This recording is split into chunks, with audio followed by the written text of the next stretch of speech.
오늘 진행할 건 이제 레오나르도 다빈치인데 처음에 이탈리아 특강 중에서 뭘 먼저 해야 할까? 이탈리아면 가장 먼저 떠오르는 건 아마 뭘까? 그건 내 생각이구나. 이탈리아는 뭐가 떠오르세요? 제가 이거 말씀드릴까? 이탈리아를 갔다 오신 분하고 갔다 오시지 않으신 분의 차이가 큰 게 있어요. 이탈리아 안 갔다 오신 분들은 막 콜로세움 막 이렇게 이렇게 막 이렇게 뭐 두오모 그렇게 하는데 이탈리아 갔다 오신 분은 제일 먼저 뭐가 떠오르세요? 소매치기. 더러워 찌린내라고 막 그게 이탈리아 풍경 중에 하나인데 저희 이탈리아 하면은 가장 먼저 사실 떠오르는 건 르네상스입니다. 르네상스. 되게 의미가 있는 것 중에 하나예요. 이탈리아 르네상스는 뭐냐면 지금도 그렇고요. 지금도 그렇고 예술이 우리가 생각하는 그 위대한 명작들을 그렸던 대부분의 화가들이요. 지금으로부터 500년 전부터 시작해서 언제까지? 현대까지 화가들이 한 번 정도로 반드시 거쳐갔던 코스 중에 하나가 이탈리아입니다. 그러니까 그런 거 있잖아요. 자기 레벨을 업그레이드하기 위해서 반드시 거쳐가야 하는 필수 코스. 그런 예술가들의 성지 같은 곳이 바로 이탈리아고 피렌체였고 베네치였다고 보시면 돼요. 그 중에서 두각을 나타냈던 그 당시 500년 전에 거장 3명이 있습니다. 많이 들어보셨을 거예요. 레오나르도 다빈치, 미켈란젤로, 라파엘로. 오케이? 거기다가 한 명 더 합치면 도나텔로를 합치면 이게 이 4개가 합쳐지면 뭐가 돼요? 닌자 거북이 되죠. 닌자 거북이 이름 만화 모르시는구나. 만화 같은 레오나르도 다빈치는 그 중에서 가장 먼저 소개시켜드리고 싶은 사람 중에 하나였고 더욱 왜 그랬냐면 지금 서울에서 다빈치 코덱스전이라는 걸 하고 있어요. 서울역에서. 그러니까 서울역 옛날 대전풍이라서 서울이 어떻게 생긴지 모르시죠? 서울역 큰 데가 KTX 내리는 거 말고 옆으로 가시면 옛날 그 서울역 이렇게 고풍스러운 거 있어요. 일제시대 만들어진 거기서 내부를 개조를 해서 그 다빈치 코덱스전을 하고 있습니다. 그래서 항상 그때는 이제 같이 가신 분들하고 말씀을 드렸는데 그 전시회 가서 그렇게 큰 감흥이라든가 사실 감동을 받고 오긴 쉽지 않습니다. 저 같은 경우는 그래요. 생각해 보시면은 저는 대부분 유럽의 박물관에 10만 점이 되는 그런 작품들을 매일 봤던 사람이에요. 그 귀염둥이 몇 개 갖다 놓은 전시회가 썩 제가 와 소리가 나올 리가 없겠죠. 그럼에도 불구하고 다빈치 코덱스전은 상당히 좋았습니다. 그래갖고 우리 아이가 있으면 한번 손잡고 오고 싶다라는 거. 그래서 아마 레오나르도 다빈치를 처음 소개시켜드린 것 같은데 레오나르도 다빈치는 이름에서 르네상스의 그 향기가 나와요. 왜 그런지 아세요?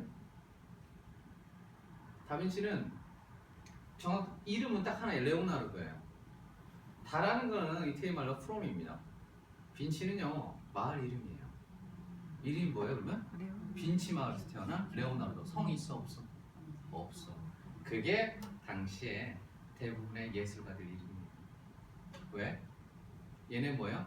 신분 자체가 하급이었다라고 생각하시면 돼요. 그래서 그와 관련되어 있는 여러 가지 이름을 갖다 붙여서 예를 들어 보티첼리도 정확히 이름 말하면 술통이라는 뜻이거든요.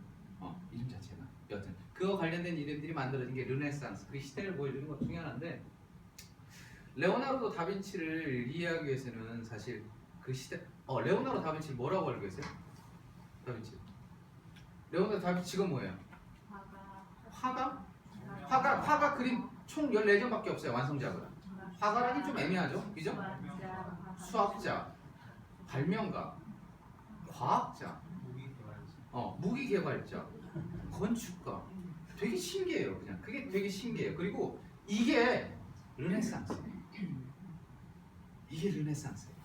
한 사람 직업이 바깥분 직업이 어떻게 되세요? 저희 신랑이요? 저희 신랑은 그 변호사고요, 의사도 되고요, 그리고 저녁에는 요리사 일을 하고 있어요.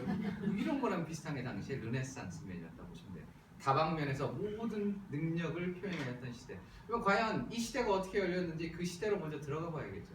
과연 다빈치가 살던 시대가 어떻게 생겨먹었는지를 알아야지 이 인간이 우와 소리가 날 거 아니야. 이런 거라고 보시면 돼요. 콜럼버스의 자리를 알죠? 아니 제가 할게요.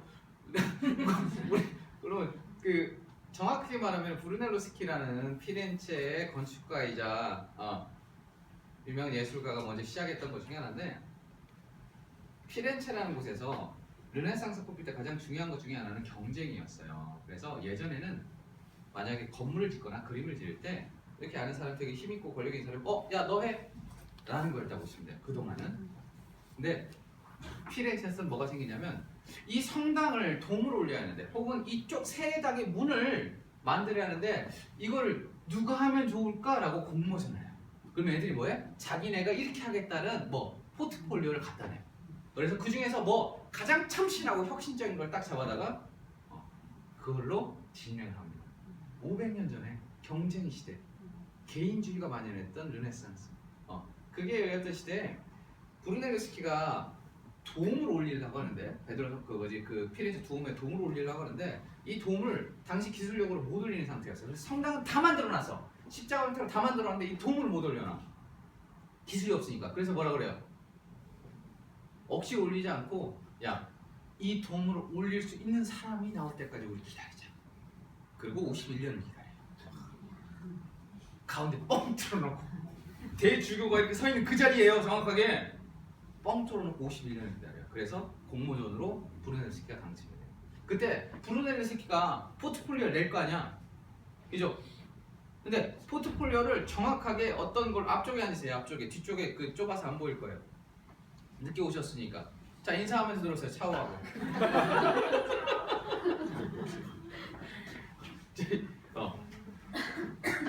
브루넬로스키가 공모전, 그러니까 그 설계도를 내면 사람들이 뭐라 이게 불가능한 건축인데 설계도를 내면 야, 이건 나도 하겠다는 얘기를 항상 하는 거야. 그래서 브루넬로스키가 했던 그거예요. 달걀을 보여준 거예요.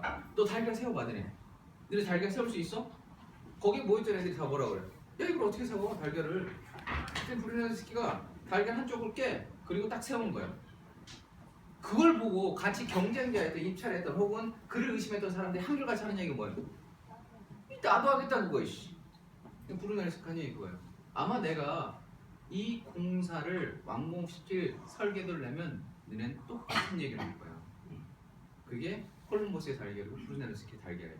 무슨 얘기냐면 우리가 결과적으로 나온 거에 대해서는 결과를 보면 당연한 거라고 생각하지만 그 결과가 나오기 이전의 시점에서는 상당히 얼마나 혁신적이었다라는 거예요. 그래서 레오나르도 다빈치가 나오기 전 시대의 상황이 정확히 보여야지 이 인간이 얼마나, 왜 학자들이 이 인간한테 이건 사람이 아니라 이건 분명히 외계인이다, 인간이 할 수 없는 그 영역의 모든 거를 해낼 수 있는 외계인이 잠깐 와서 이렇게 해내고 떠난 사람이다라는 학자들의 평을 받고 있는 레오나르도 다빈치를 이해할 수 있을 겁니다. 그래서 레오나르도 다빈치가 살았던 그 시대로 잠깐 들어갈게요.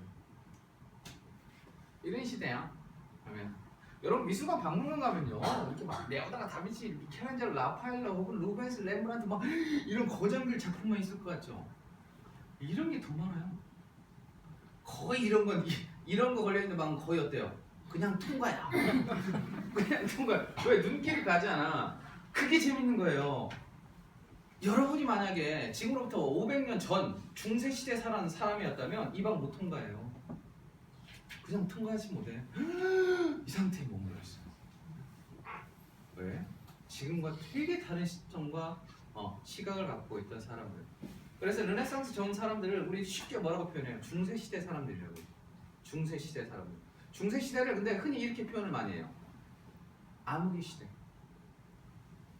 암흑의 시대라고 표현을 많이 써요. 중세 시대를 암흑의 시대. 그래서 어떻게 보면은 르네상스가 그 암흑의 시대를 깼다라는 거.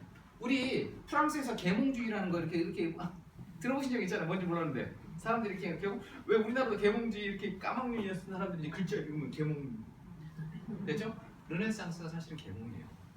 중세 암흑의 시기에 갇혀 있는 이 시기에, 왜 이 시기를 암흑의 시기로 말하자면 흔히 많이 들어보셨을 거예요.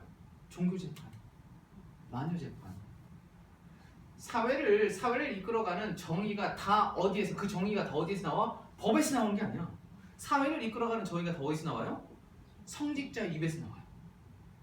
성경책을 읽을 수 있었던 유일한 사람이 성직자야. 라틴어를 읽을 수 있는 사람. 우리는 학창 시절에 라틴어를 다 배웠어요. 그죠? 동영상 찍고 있어요. 다른 사람들 보니까 대전의 힘을 보여줘야죠. 대전에서 라틴어 다 배우잖아요. 그러나 당시에는 성직자와 귀족에는 성경책이 있어도 읽지 못해. 이거 되게 재밌는 거예요. 권력과 힘이라는 건 말이죠. 일반 사람들이 누리지 못하는 권력과 힘은 놀랍게도 몇 개 안 되는 언어로 시작돼요. 한편으로 우리가 그런 언어에 대한 사대주의 쫙 느끼는 거 있잖아요. 영어 대표적으로. 영어 옆에서 샬라샬라 막 하고 있으면 왠지 막 그죠? 초라해지고 나는 뭐지? 나는 왜 안 될까? 막 그런 것부터 시작해서 에이 생각해 보세요. 이게 그 언어가 갖고 있는 되게 힘이 있다니까. 우리 저기 가보세요. 저기 가끔 이렇게 사고 쳐갖고 법원 많이 들어가시잖아요.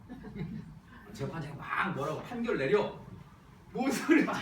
한국말인데 분명히 얘는 지금 뭔 소리를 하는 거야? 왜 그렇게 말을 할까요?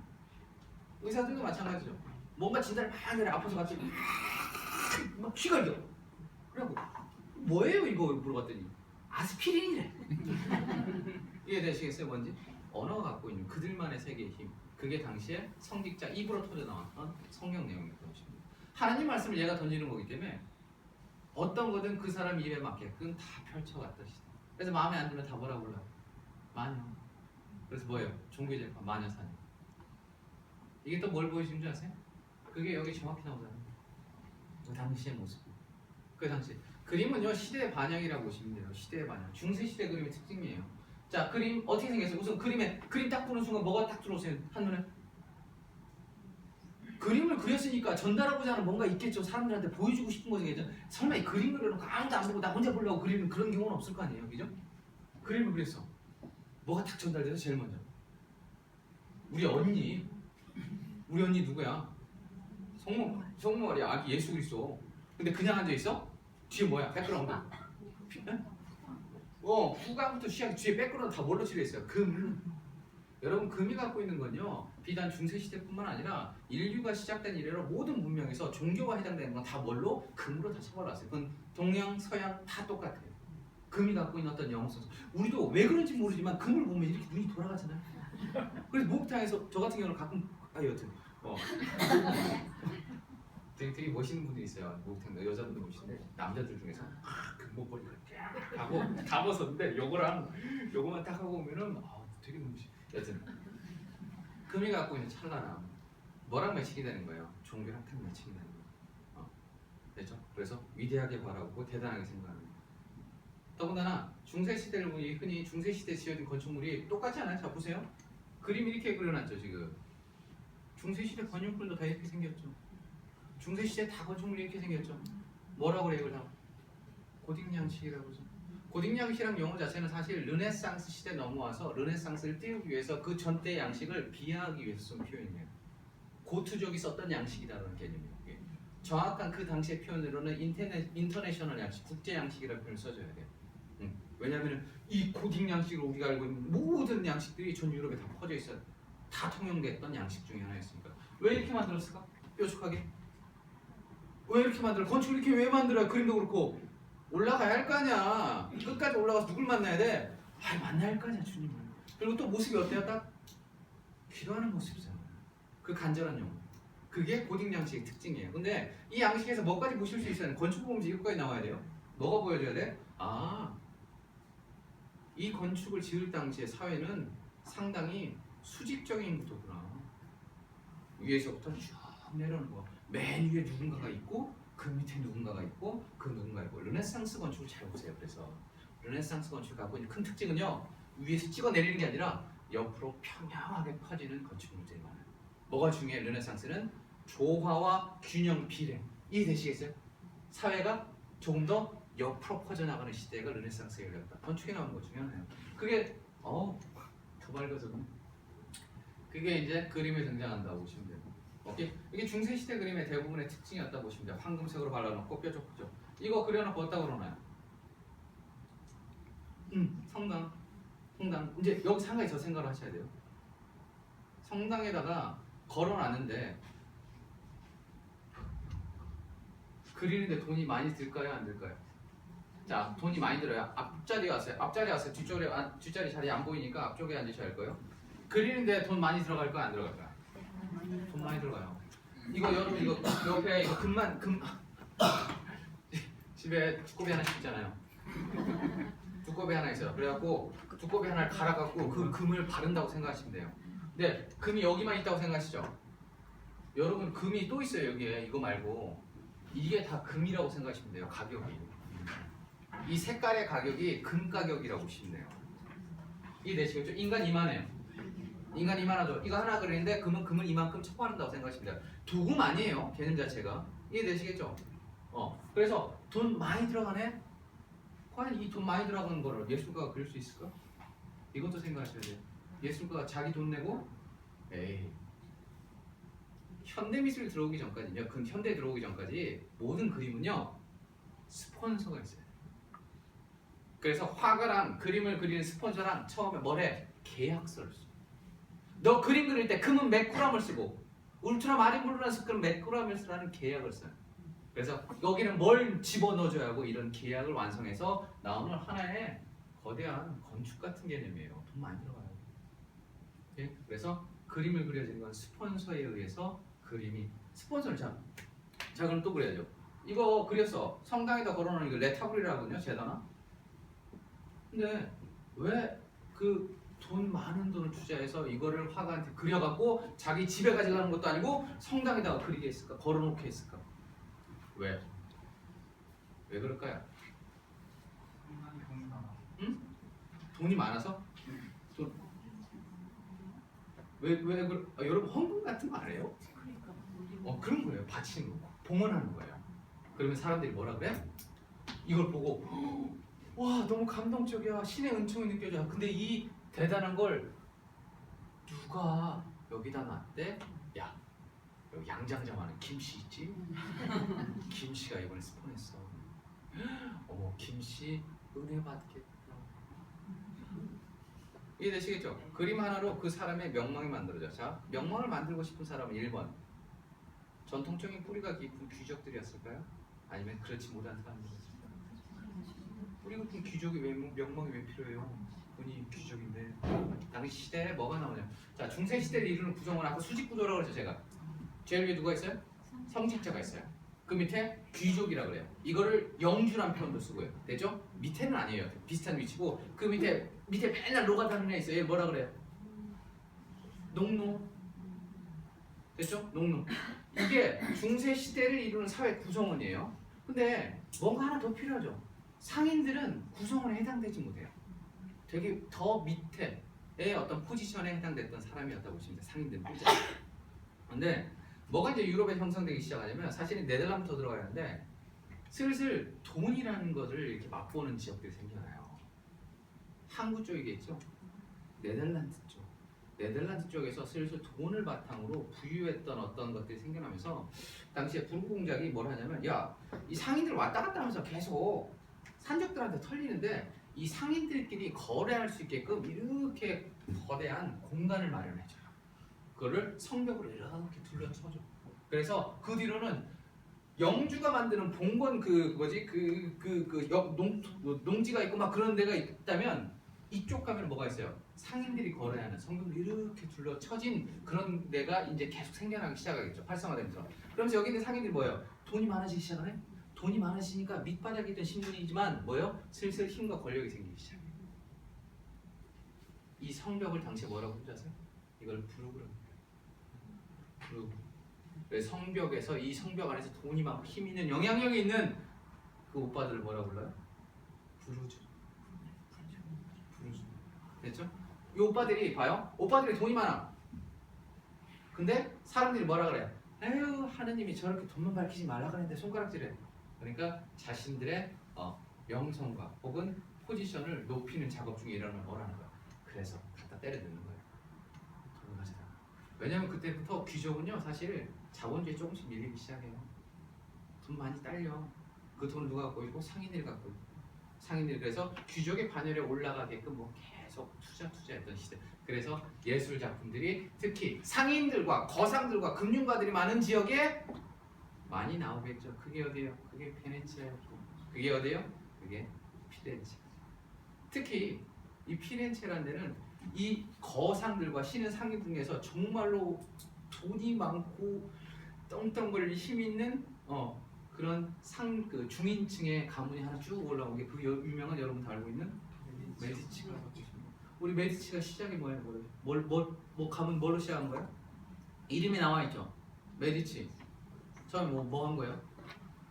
메디슨 약 팔았던 거예요. 처음에는 초창기에는 그 제조업으로 시작을 해요. 그러다 나중에 부동산 잘 땡겨가지고 흑사병 털 때 이렇게 올라가고 금융으로 돌아서서 전 유럽에다가 은행을 열었다. 500년 전에 은행을 12개를 유럽에다가 그게 피렌체의 힘이었고 그게 메디치가의 힘이었어요. 당시 피렌체에서 썼던 플로리라는 금화가 유럽에서 통용이 됐다니까. 되게 놀라운 것 중에 하나예요. 한 도시국가의 화폐가 유럽 전역에 통용됐다. 그렇게 경제와 정치가 성숙한 단계로 막 올라왔던 지역 피렌체. 됐죠? 그 피렌체의 이 가문들, 쉽게 말해서 뿌리 없는 상인들의 가문을 지원을 받아서 그림들이 이렇게 하나씩 올라오기 시작. 그래서 그 그림을 통해서 시대의 변화를 읽을 수 있다라는 중세 시대의 대표적인 그림의 특징이에요. 그래서 제가 그냥 중세 시대를 싸잡아서 이렇게 정의를 해드려요. 중세 시대는 그림이 세 가지를 볼 수가 없다라는 얘기를 되게 많이 들어요. 되게 쉬워요. 중세 시대 그림에는 세 가지가 없다. 거꾸로 말씀드리면요, 이 세 가지가 생기면 뭐가 시작됐다는 얘기예요? 르네상스가 시작됐다는 얘기죠. 중세 시대의 첫 번째 그림 딱 보고 나 이 그림 보고 손을 보면서 나 저 그림 우리 집에 벽에다 걸고 싶어. 우리 안방에다 걸어놓고 신랑이랑 맨날 저 그림 보면서 얘기하고 싶어. 없죠. 그림 보면은 선뜻 시선이 안 가죠. 미적인 아름다움이 없어요. 중세 시대 그림. 두 번째는요. 딱 봐도 어때요? 공간감 느껴지세요? 사람들이 생생하게 느껴지세요? 그렇죠. 원근법, 입체감, 공간감이 전혀 없죠. 그리고 작가가 없어요. 일반적으로. 얘는 작가가 존재하는데 작가가 없어요. 중세 시대 작가가 없다는 게 되게 큰 의미예요. 사실 레오나르도 다빈치 설명할 때 가장 중요한 것 중에 하나예요. 작가가 없었다라는 거. 분명히 이걸 그린 사람은 있는데 작가가 없어. 왜? 왜 작가가 없을까? 그린 사람은 있는데. 그런 그림 태반이에요. 중세 시대에.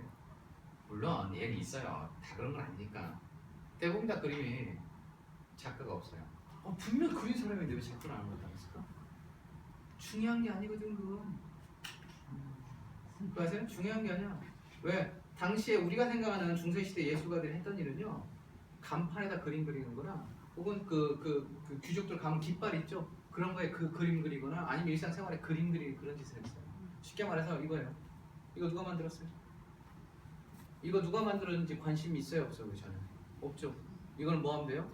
이거는 이렇게 잘 돌리면 되는 기능만 있으면 되잖아요. 됐죠? 당시에 그림이 그랬다고 보시면 돼요. 그림이 갖고 있는 건 얘가 누가 그리는 게 중요한 게 아니라 여기 얼마나 성스러운 내용을 담아서 그림을 보는 사람들이 우와, 됐죠? 그게 메시지만 전달하면 된다. 그림을 또 이렇게 열심히 그림까지는 단순해요. 아까도 말씀드렸죠. 성직자가 성경 내용을 전달하기는 하는데 한계점이 있잖아요. 글을 모르는 사람들은 성경책을 못 읽고, 근데 곳곳에 이 보이지 않는 이 초월적인 세상이 존재한다는 걸 일반 사람들한테 계속 보여줘야 할 거 아니야. 그래서 종교 전파 수단으로 가장 수월하게 선택된 게, 그래서 그림의 중세시대 그림을 그린 이유가 그거예요. 종교의 전파 수단이라고 보시면 돼요. 대부분의 원시 미술들이 갖고 있는 특징처럼. 그렇죠? 자, 이런 그림이 드디어 이제 피렌체에서 아까 돈 많은 오빠들이 투자를 하면서 여러 가문들이 투자를 하면서 왜 그러냐면, 보세요. 내가 뿌리 없는 가문이야. 이런 거 되게 공감 많이 되시잖아요. 뿌리 없는 가문 이런 거 귀족은 안 돼도. 근데 우리 집안이 좀 돋보이고 싶어. 근데 기존에 그렸던 이런 그림을 또 그려갖고 성당에다 전시를 했어. 사람들의 눈길을 끌까요? 시민들의 눈길을 사로잡을까? 아니죠. 그래서 뭘 원했던 거야? 혁신을 원했던 거야. 계속. 야, 좀 새로운 거. 기존에 하지 않았던 좀 새로운 걸 내놔봐. 대충 돈 가지고 있는 사람은 새로운 걸 내놓는데 어떻게 하겠어? 이래야지. 그렇게 해서 피렌체에 터져나오기 시작해. 우리가 지금 정리해서 말하는 르네상스가. 그 첫 번째가 사실은 이 작품이에요. 마사초의 작품. 이거 하나 더 넘어갈게요. 지금 안 보이죠?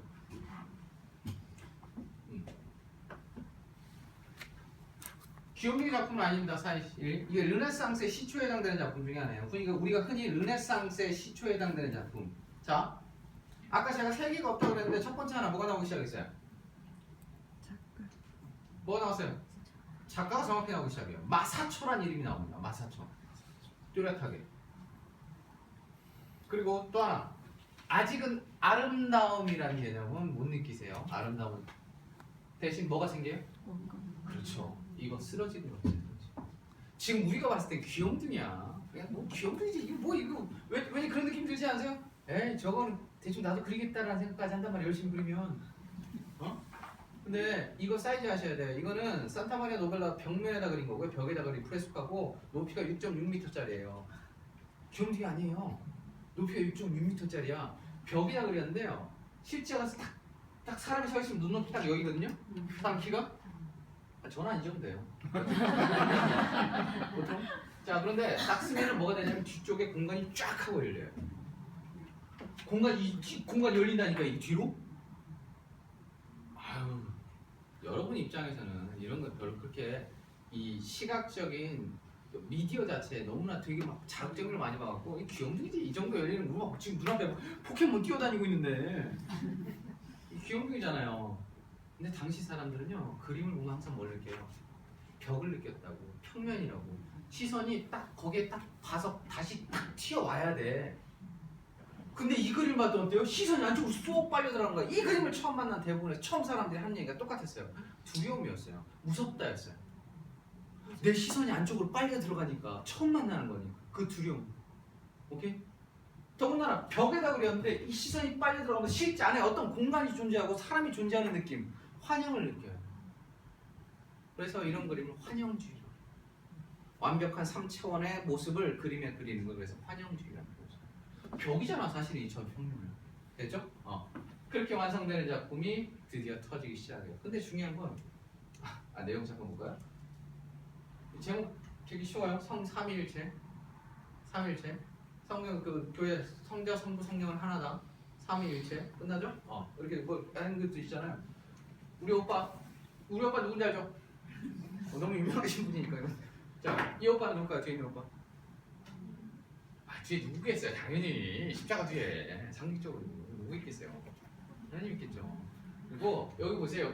여기 흰색 뭐 하나 보이세요? 이거 안 보이세요? 이거 보이는 사람 천국 간다는 얘기 있어요. 비둘기, 흰색 비둘기. 흰색 비둘기는 종교적으로 성령을 상징해요. 그래서 삼위일체 정확히 되죠. 성자, 성부, 성령은 하나다. 삼위일체. 오케이? 예수 그리스도가 십자가 매달릴 때 우리 그 언니 한 명 옆에 있죠. 엄마 누구예요? 마리아. 그리고 그때 같이 있었던 요한. 됐죠? 그래서 그림을 보면은요. 그것도 재밌는 게 이거 다 그림인데 여기는 조금 더 다른 시대의 공간 같은 거 느낌 안 드세요? 왜? 여기 앉아있는 얘네들 때문에 느껴지시죠? 분명히 그림에 인물은 다 6명이 들어가 있지만은 이 인물들은 다른 시대에 있고 얘네들이 지금 현대에 가까이 서 있다는 느낌이 드시잖아요. 그런 것까지 노린 거거든. 이 오빠들은 누구예요? 이 오빠들. 이 오빠 언니. 이 오빠 언니 성경적 인물 아니에요. 이 오빠 언니 누구냐면 이 그림 그리려고 돈 준 사람들. 섬유제조업에 단계 돈 많았던 중인들, 상인들. 됐죠? 그러면 이 그림 하나 터지면 뭐라 그래 사람들? 말씀드렸죠? 소문나겠죠 성당에. 와봐. 야 거기 그런 그림 있어. 그래서 이 그림을 여러분은 지금 인터넷이 발달된 시대니까 여기서 보는 거지만 인터넷이 터지기 전에는 직접 가자면 못 봐. 그래서 피렌체가 예술가들의 성지가 됐던 거예요. 1900년 초까지. 사진이 있어, 뭐가 있어. 이거 볼 수 있는 방법? 야 이렇게 생겼다더라 당시에. 그림 그 정도 단데. 됐죠? 보러 가고 싶은 거. 그러니까 다른 유럽의 지역에 있는 애들조차 보러 오는데. 그럼 어때요? 다 그러지 않을까 이런 거 보면서 야 근데 얘네 누구야? 야 이거 동네 오빠들이래. 와 훌륭하신 분들. 됐죠? 삼위일체. 여기 밑에는 해골이 있어요. 해골. 이건 여러분이 빨리 짐작한 내용이에요. 자 메시지가 뭘까요? 분명히 보세요. 어떤 그 원근법을 만들어냈고 성삼위일체라는 메시지를 전달했지만 거기 말고 또 하나의 메시지를 같이 전달하는 거예요. 이런 거. 종교적이니까 뭔가 좀 엄숙하고 교훈적이고 뭐 메시지가 전달돼야 할 거 아니에요. 그래서 해골을 그려놨어요. 그 위에 라틴어로 쫙 써 있어요. 라틴어로 뭐라고 써 있어요? 해골 보면서. 이건 유럽에서 흔히 나오는 표현 중에 하나예요. 해골 사운동가도 마찬가지고 해골이 있는 어떤 거에는 반드시 이런 글귀가 써 있어요. 뭐라고 써 있냐면 지금 네가 보는 나의 모습은 미래의 너의 모습이고 지금 너의 모습은 과거의 나의 모습이고 죽음에 대해서 인간은 결국 죽게 돼 있다라는 거예요. 그래서 그 죽음을 기억하면 네가 지금 현재 어떻게 살아야 할지에 대한 더군다나 어떤 신앙생활을 해야 할지에 대한 메시지를 각인시키는 거예요. 그게 그림의 역할이에요. 여전히 어때요? 그림의 어떤 스타일하고 기법 면에서는 발전하긴 했지만은 중세가 갖고 있는 그 묵직한 종교적인 메시지는 남아있죠. 그럼에도 불구하고 이 그림은 르네상스 시작이라는 건 이 그림을 그릴 때 뭐가 필요하냐면요. 계산해야 돼요. 그냥 대충 이렇게 그리면 그런 효과가 안 나와. 겁내 복잡한 계산을 해야 돼요. 계산을 해야 돼. 작도를 다 해야 돼. 일일이 하나 비례를 따져야 한다고요. 숫자로 다 계산을 해가지고 작도를 해서 이 거리를 계산해서 이거는 이만큼 그리고 이만큼 그리고 이만큼 그리고 그래서 인체 비례까지 완성을 시켜야지 우리가 딱 봤을 때 자연스럽게 실제 환영이 보여요. 자, 그러면 이 계산은 갑작스럽게 확 생겨났을까요? 갑작스럽게 막 레오나르도 다빈치 같은 애가 갑자기 땅에서 딱 나오고 내가 계산하겠다 이거 있을까요? 영향이 있었겠죠. 사실 피렌체에 르네상스가 풍이 열픈 거는 아까 뭐 돈을 갖고 있는 공급자가 있었기도 했지만 이런 지식적인 어떤 기반이 될 게 그동안 없었다 갑자기 훅 올라왔잖아요. 이해되세요? 갑자기 피렌체에 훅 올라온 까닭은 여러 가지가 있어요. 가장 대표적인 건 십자군 원정 때 물론 기독 그때 뭐 같이 따로 올라오냐면 이슬람 쪽에 남아 있었던 그리스 로마 시대에 관련된 철학과 수학 책들이 그때 같이 유럽으로 건너와요. 얘네한테는 신세계인 거야. 너무나 신세계인 거야 얘네들한테. 아세요? 얼마나 신세계인 줄 아세요? 세상이 무조건 신의 말씀과 신의 섭리로만 돌아간다고 그랬는데 그게 아니네? 원리가 에이 보세요. 되게 어떤 남자를 봤는데 자 우리 공유를 봤어요 여러분. 공유? 별로 안 좋아하는구나. 좋아요. 자 공유 봤어. 보면은 너무 좋죠 막 그냥 좋아. 자 중세시대 사람들은 이 사람이 갖고 있는 막 좋은 이걸 뭐라 생각해요? 아 신이 얘한테 특별한 아름다움을 부여한 거라고 생각해요. 이해되세요? 단순한 사고야. 신이 얘한테 특별한 능력과 아름다움을 부여한 거야. 자 그런데 그리스 철학과 수학의 바탕이 돼서 사람들이 뭐예요? 이성적인 사고를 하기 시작해요. 그럼 뭘 따져? 이 자식이 왜 이렇게 매력적이지? 라는 거를 따지기 시작해요. 됐죠? 그래서 중세시대에서 르네상스로 넘어간다는 건 이렇게 보시면 돼요. 신장에서 머리로 올라오기 시작해요. 이건 제가 쓴 표현이에요. 생각을 되게 멋있는 것 같아요. 심장에서 머리로. 막연한 보세요. 심장은 뭘 의미할까요? 대부분 주관이죠. 그걸 어떻게 했다? 객관화시켰고 감성이죠. 그거를 이성으로 접근시켰다.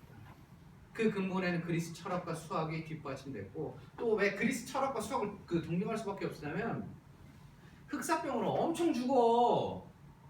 누가 막아줘야 돼? 중세적 사고방식으로 누가 막아줘야 돼? 신과 교황이 막아줘야 할 거 아니야. 교황이 열다 기도해도 막 기우제 지려고 할 거 아니야. 못 막아. 피렌체 시민 20만 명이었는데 흑사병이 끝나고 나서 7만 명이 남았어요. 상상해가서 7만 명 남았다. 이 정도 인구가 살았다면은 그렇죠. 이분들하고 저는 이제 살아남아야 되니까 이 정도 살아남아야 돼. 저는 중요하니까. 준 거예요. 이라면 살아남고 되게 무서운 거예요. 그러니까 뭐해? 신이 있나? 정말로 신이 우리를 위해서 해줄 수 있는 게 있나? 라는 커다란 이덕의 혼란. 사람이 죽어나가는데요. 그 혼란 속에서 뭐가? 여러 가지여서 그리스 수학과 철학이 자연스럽게 들어오고 돈 많은 오빠들이 뭘 원해? 혁신적인 걸 원하고 또 그에 걸맞는 천재들이 어디로 모여? 돈 많은 오빠들이 있는 곳으로 모이기 시작한 게 피렌체의 르네상스예요. 그래서 그들이 그리스 철학과 수학 엄청난 계산을 바탕으로 해요. 실제로 보면 어떤 공간감이 느껴지냐면 이런 공간감이 느껴져요. 실제로 만나는 평면적인 그림인데 이 사람 눈에는 앞에 있고 그 뒤에 있고 뒤에 있고 라는 쫙 펼쳐지는 공간. 그렇죠? 이게 이제 바탕이 돼서 르네상스가 터져나와요. 그리고 이제 우리 오빠 절정이죠. 아까 그거 하나 뭐 필요하다고 그랬어요. 수학 뭐 요 정도죠. 수학 잘하고 계산하면 돼. 근데 이 양반이 당시에 연구한 분야가 20개 분야를 연구해요. 그 스펙트럼 자체가 상상을 초월해. 그래서 연구하는 학자들이 하는 얘기 이게 어떻게 한 사람이 이 스펙트럼을 한 생애 동안에 다 할 수 있냐 이거야. 20개 분야야. 그가 연구했던 분야 동물학부터 시작해서 식물학, 지질학, 금속학, 역학 그리고 나중에 뭐까지예요? 인체해부학까지. 20개 각 분야에 대해서 연구하는 학자들이 한결같이 하는 얘기가 있어요. 이 각각의 분야에 다 박사학위를 줘도 아깝지 않다라는 게 레오나르도. 이런 와소리 나와야 하는데 박사 공부 안 하시는 거예요. 이게 레오나르도 다빈치는 그러니까 인간이 살아생전에 저거를 다 해낼 수 없는 어떤 그거를 아울러 어떤 양반 레오나르도 다빈치. 그래서 계속 미스테리예요. 이 사람 자체가 미스테리니까 뭐예요? 그 사람이 그려놓은 모든 것들이 지금 미스테리야. 왜 미스테리겠어? 우리가 갖고 있는 아무리 머리가 좋아도 갖고 있는 어떤 분야 생각을 해보시면 돼요. 뛰어난 변호사가 수술 잘해요? 아무리 머리 좋은 변호사가 이래서 그러면 이 변호사가 수술에 관해서 얼마나 깊이 있는 고찰을 할 수 있겠어? 근데 그 모든 분야를 다 갖고 있는 사람이야. 그걸 어떻게 거꾸로 역으로 들여다볼 수 있겠냐? 그래서 여기 이쪽 입장에서 얘기하면 이 얘기가 나오고 이쪽 입장에서 하면 이 얘기가 나오는 게 레오나르도 다빈치 현재 주술이라고 보시면 돼요. 이 오빠는 이걸 통해서 한 방에 끝나는 거예요. 오빠 자화상이에요. 우리 이 오빠 나이 논의의 자화상. 이걸 통해서 보세요. 이게 비티그리스의 그 비례도인데 인체 비례도인데 비티그리스가 만든 건 사각형이에요. 사각형. 그래서 한 얘기가 비티그리스 인체에는 어떤 일정한 비례가 있다. 비티그리스 한 얘기예요. 그래서 팔을 뻗치면 뭐가 나온다? 키가 나온다. 이렇게. 팔을 뻗치면 키가 나온대요. 팔을 뻗 자기 키가 나와요. 그 인체 비례 여러 가지 있어요. 그래서 예를 들어서 여기 팔목부터 여기까지가 여러분 발 사이즈인 거 알고 계시죠? 그럼요. 여기서부터 여기까지 발 사이즈예요. 그래서 이런 여러 가지 몸에 관련된 비례들이 존재하는데 그거에 약간의 그 오차가 있어. 그거를 레오나르도 다빈치가 수정을 시킨 게 팔을 벌린 자세로 수정을 시킨 거예요. 그래서 두 팔을 살짝 올리고 다리를 4분의 1가량 벌리게 되면 배꼽을 중심으로 완벽한 하나의 서클이 만들어지는 비례가 이루어진다는 비티그리스의 인체 비례들을 만들어놨다. 이게 뭘 의미하는지 아세요? 그리스 철학과 수학을 갖고 있던 거기에서 한 단계 더 나아가서 펼쳐졌던 게 레오나르도 다빈치 당시 역량이었다고 보시면 돼요. 그러니까 그 사람이 이제 뭘 하기 시작하냐면 보시는 것처럼 이거 레오나르도 다빈치가 직접 다 쓴 거예요. 그냥 쓴 거예요. 우리 그 성공하기의 제 첫 번째 원칙 뭐예요? 메모하기 습관. 그래서 메모하잖아요. 미친 듯이 메모하기. 얘가 그랬어요. 메모하기. 자기가 떠오르는 모든 거를 다 메모를 하고요. 거기를 또 그림을 그려요. 두 가지를 같이 했어요. 그래서 훨씬 더 확장력 있고 빠른 속도로 그의 지식의 스펙트럼이 더 넓어진 걸 수도 있어요. 글만 그린 게 아니라 거기에 관련된 끝없는 설계도와 같은 그림들을 같이 완성해요. 그래서 그가 살아생전에 요만한 다빈치 그 노트라고 그러잖아요. 여기다가 이렇게 해서 떠오르는 그 모든 분야에 대해서 계속 쓰고 해서 만들어진 이 종이가 10,000장이 돼요. 그 10,000장 중에서 5,000장은 관리소홀로 다 날아갔고 지금 5,000장이 남았어요. 그래서 이 5,000장을 일정한 카테고리를 나눠서 책으로 묶어냈고 그거를 우리는 다빈치 코덱스라고 해요. 됐죠? 이번에 온 다빈치 코덱스 전에는 아까 말씀드린 레오나르도 다빈치가 보여준 동물학 인체 이런 것 중에서 메카닉 분야만 정확하게 물리학과 관련된 분야만 이렇게 들어왔어요. 그래서 그 당시에 되게 재밌어요. 보고 있으면은 500년 전에 뭐가 없어요? 동력이라는 게 없어. 이해되세요? 우리는 항상 당연히 차는 이렇게 밟으면 나가는 거라고 생각하지만 당시에는 동력이라는 개념이 없죠. 근데 동력이 없는 상태에서 석유도 없고 석탄도 없고 그런 개념이 없는 상태에서 레오나르도 다빈치가 당시에 로봇을 만들기 시작했고 혼자 움직이는 거. 그 대표적인 게 사자. 기억나세요? 그때 사자 보고 온 거? 사자. 그걸 만들어냈거든요.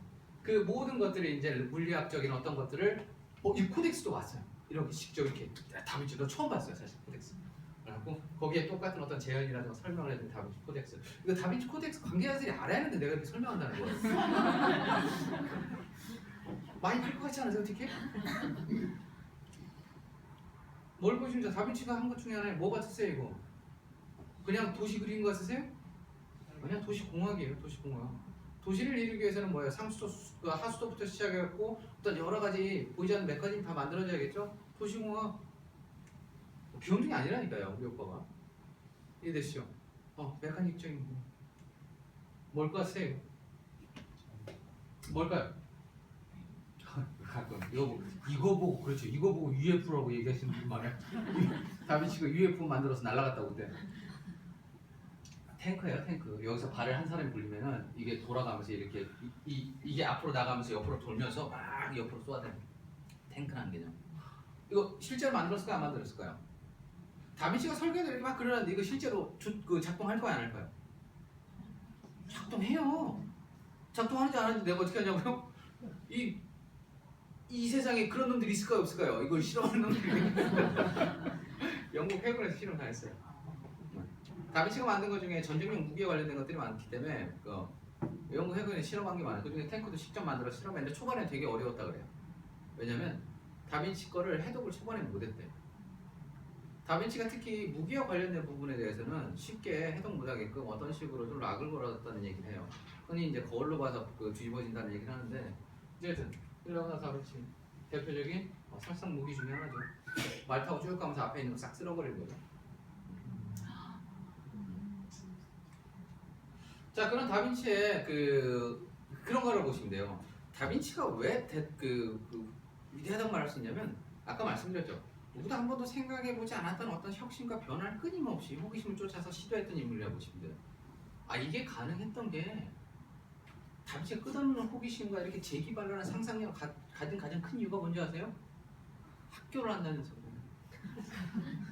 여러분 생각해보셔야 하는 문제 중에 하나예요. 학교를 한다면서. 아까 말씀드렸죠. 이름이 성이 있어요, 없어요? 서자야. 아빠가 짝 이렇게 갖고 여튼 그래서 학교를 정식으로 못 다녀요. 그러니까 남는 시간에 계속 뭐예요? 나와서 계속 관찰을 하는 거예요. 이 커다란 특징이죠. 저건 왜 날까? 저거는 왜 움직이지? 바람이 부는데 바람은 뭘까? 물은 왜 이렇게 흐를까? 끝없이 관찰을 하고 기록하고 호기심으로. 그게 레오나르도 다빈치. 근데 그냥 관찰. 여러분이 쳐다보는 게 관찰 아니에요. 정말 새가 나는 걸 얼마나 자세히 쳐다보신 적이 있네. 여튼 그런 관찰. 그 관찰, 변화. 그래서 다빈치의 첫 번째 작품이에요. 첫 번째 작품. 여기에 그가 새로운 시도를 해제하게 됩니다. 정확히 말하면 다빈치 작품 아니고요. 베로키오라고 해서 다빈치가 당시에 되게 유명한 예술가의 공방에서 같이 이제 일을 해요. 그리고 이제 어느 정도 얘 성장했을 때 베로키오가 너도 한번 그림 그려봐 여기다 같이 협업을 해요. 코퍼레이션 합니다.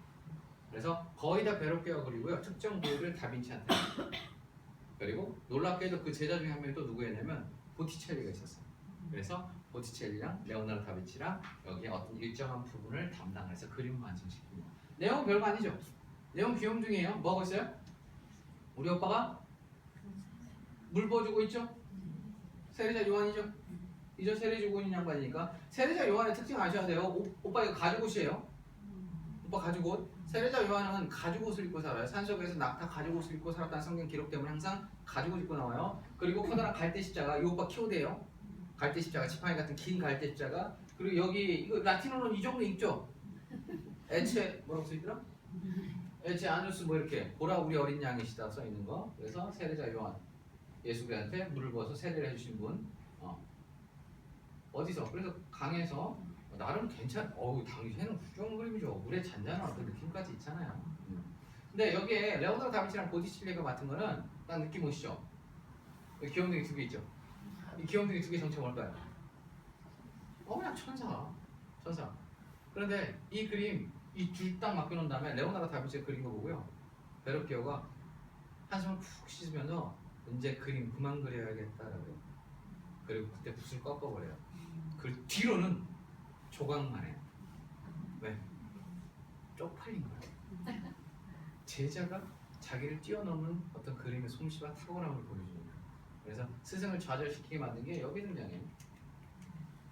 그다음에 귀염둥이 둘. 얘가 보티첼리고 얘가 레오나르도 다빈치가 그린 거예요. 당연히 얘랑 얘의 차이를 여러분은 전혀 못 느끼실 거고 와 잘 그렸다 그러실 거예요. 그냥 얘가 좀 더 천사적으로 이쁘고 이것만 보여드릴게요. 이거 질감 보세요. 느껴지세요? 착하고 어때요? 그냥 옷이 갖고 있는 무게감이 탁 하고 떨어지죠? 옷이 갖고 있는 질감이 느껴지죠? 질감 있어요? 이해되시죠? 이 질감을 표현하려면은 얘네가 이걸 왜 못했냐면 간단한 거예요. 전통적 기법은 뭐냐면 다 안 써있네? 템페라예요. 그림 원래 어떻게 그려요? 이탈리아에서는 다 계란 노른자로 그려요. 자, 색깔을 만들어낼 때 모든 색이라는 건 당시에 화방이라는 게 없고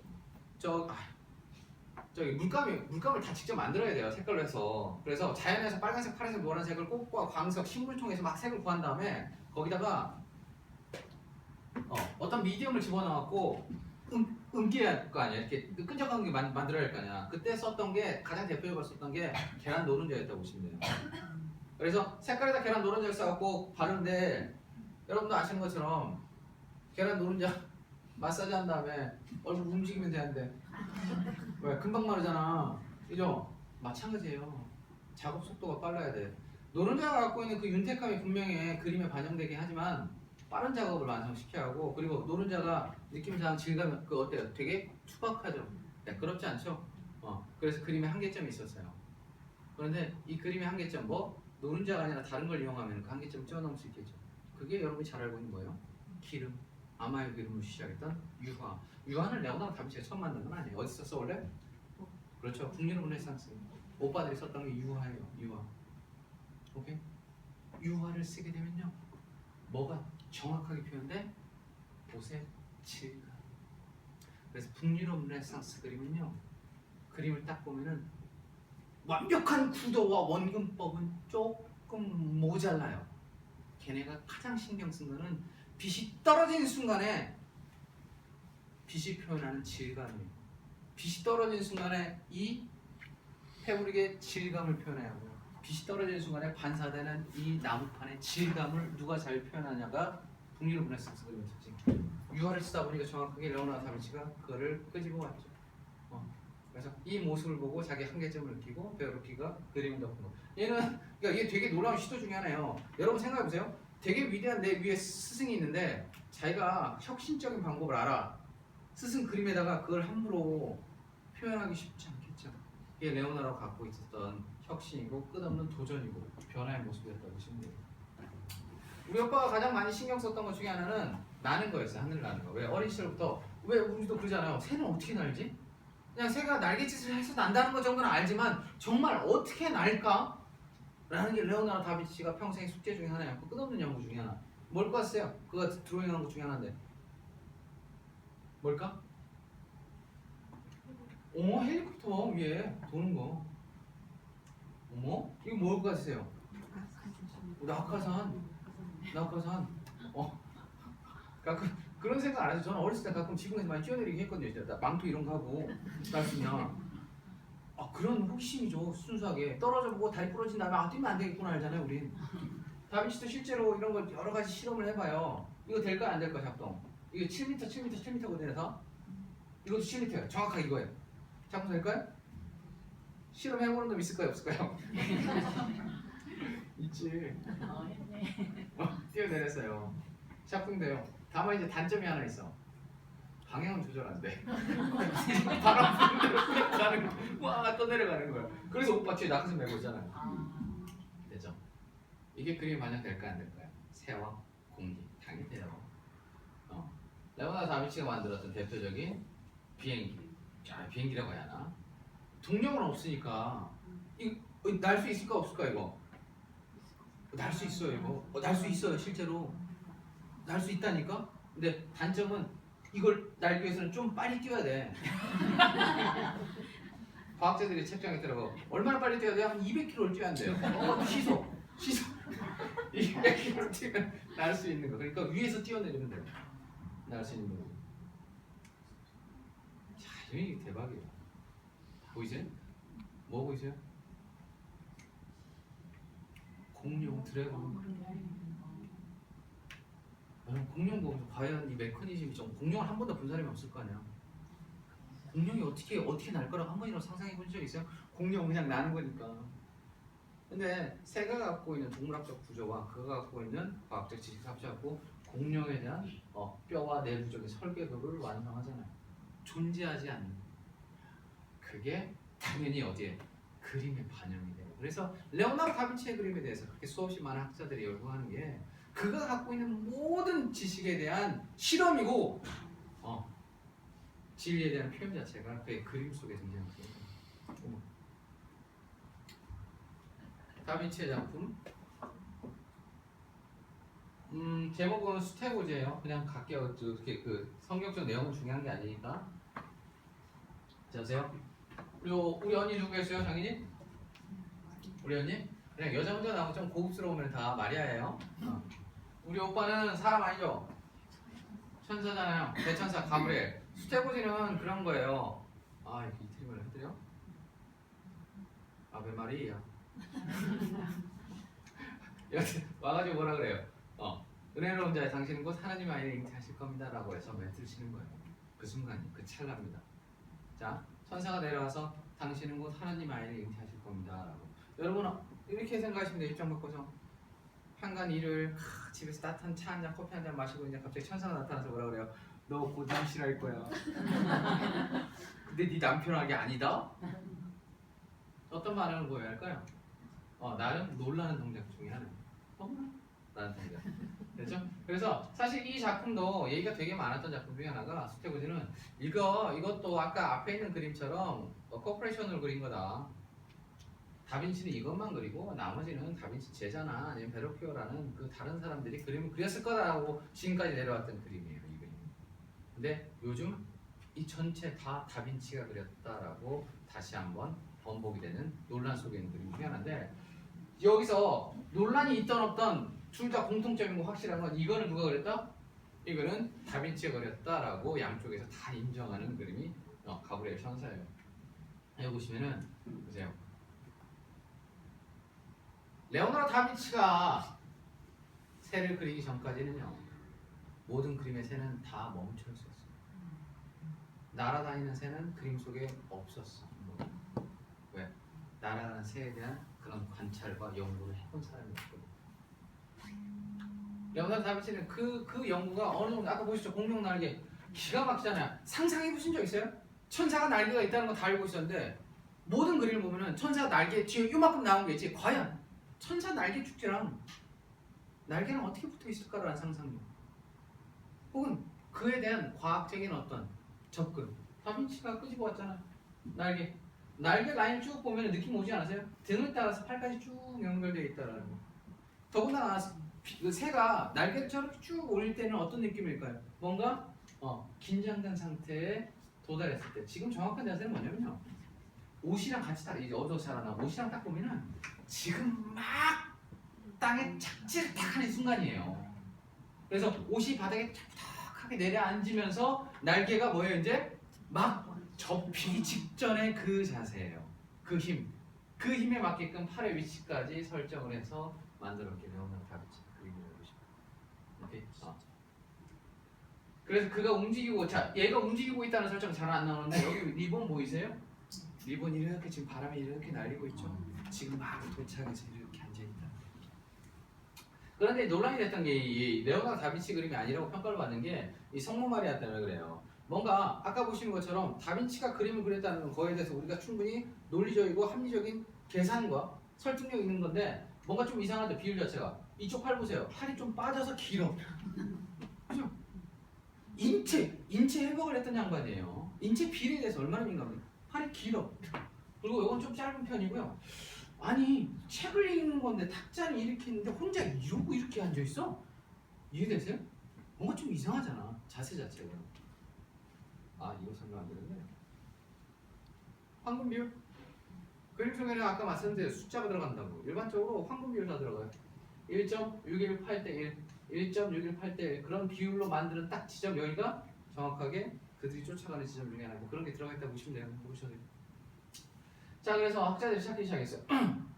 이게 왜 또 문제가 되냐면, 보세요. 아까 그 비율대로 따지면 사실 소실점이 여기 나가는데, 여기 뒤에 보세요. 선언문법으로 따지면 이 벽돌들이 가는 소실점은 한 이 정도 잡혀요. 근데 이 벽돌들이 또 가는 소실점은 그 밑에 잡혀요. 또 이 성모 마리아를 잡는 소실점 자체는 또 여기 잡혀요. 그러니까 하나의 소실점에서 뭔가 이렇게 아까 그 그림처럼 방사돼서 나와 있는데 되게 다양한 포인트에서 모이는 소실점이 여러 개가 여기 형성된다는 거예요. 그래서 이건 조금 실력이 떨어진 애가 계산 좀 잘못해갖고 그린 거다라고 지금까지 평가됐다는 거예요. 그러다 얼마 전에 학계에서 그게 아니다는 걸 발표했어요. 여기 이제 다빈치 또 하나의 생각이 들어요. 지금까지 우리는 그림을 볼 때 항상 정면에서만 본다라는 고정관념이 있습니다. 그림을 한 번이라도 생각해 본 적이 있어요? 그림을 옆에서 보거나 밑에서 보거나 위에서 봐야 한다는 생각? 그리는 화가조차, 보는 사람조차 한 번도 이 고정관념에서 벗어난 적이 없었거든요. 다빈치는요, 남의 시선에서 그림을 그렸어요.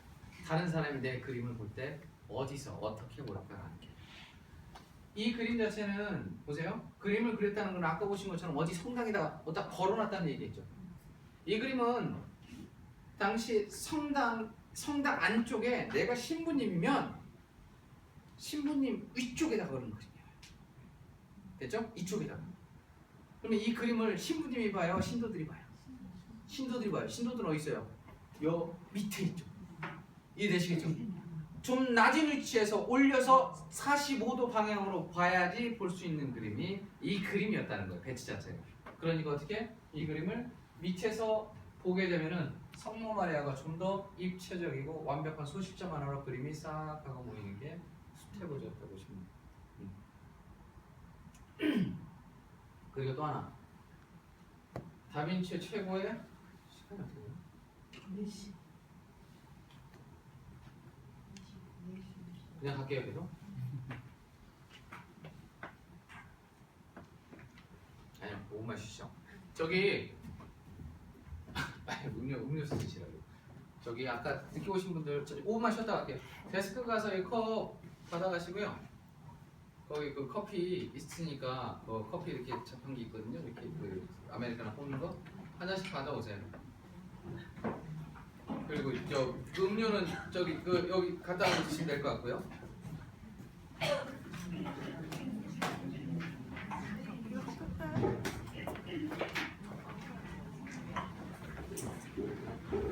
저기 네네네.